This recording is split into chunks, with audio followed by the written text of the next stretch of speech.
Welcome back to the M&M Toy Vlog, where we go back to the toy aisles of the past and feature some of our collection to show new collectors and old collectors alike. So take us a trip with us down memory lane as we continue with Mego's World's Greatest Superheroes. We're on DC, and thus we will remain for the time being, which brings us to 1975 and the only male superhero addition to the DC World's Greatest Superhero line of that year. Otherwise, it was Villains and the Super Gals.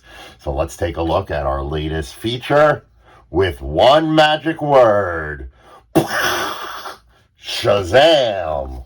There he is.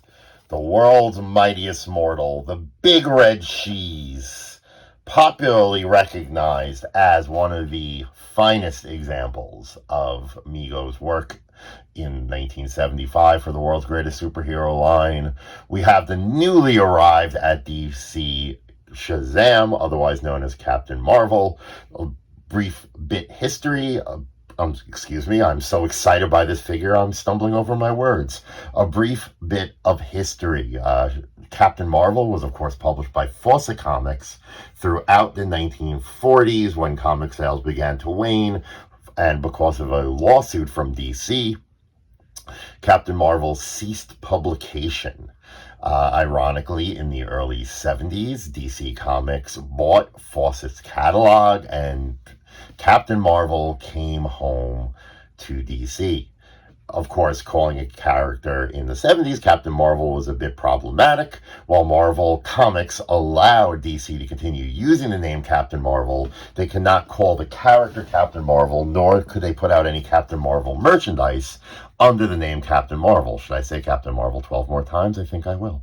So when DC produced any licensed product, or anyone else produced any licensed product of DC characters, they had to use the name Shazam on the packaging, but in the comics and on television, he was still Captain Marvel. But we're going to call our Mego Shazam because that's what it says on the package. That's what he's known as today.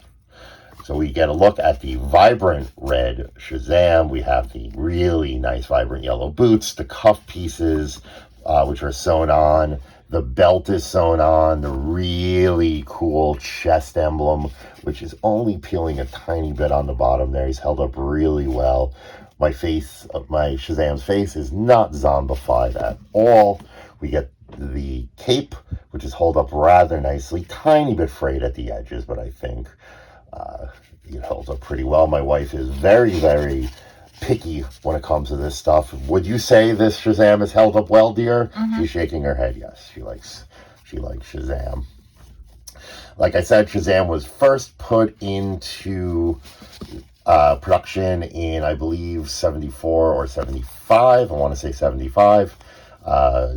Joining Superman, Batman, Robin, and Aquaman, and the super ladies, the super gals, Supergirl, Batgirl, Wonder Woman, and Catwoman.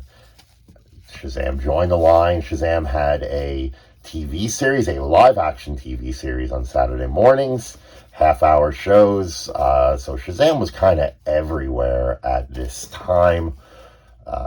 This was a natural choice for Mego because of the character's sudden surge in popularity in the mid-70s, and it makes for one hell of a Mego doll. No playsets were produced for Shazam, although how cool would it have been if we had a Rock of Eternity or that catamaran thing that they drove around in the TV show. They could have also made a Mary Marvel and Captain Marvel Jr., but alas, Shazam stands alone in the Mego line. He was removed from the line in 1979, so a good run for Shazam. Outlasted the TV show, outlasted the comic, I believe. And here he is in all his glory.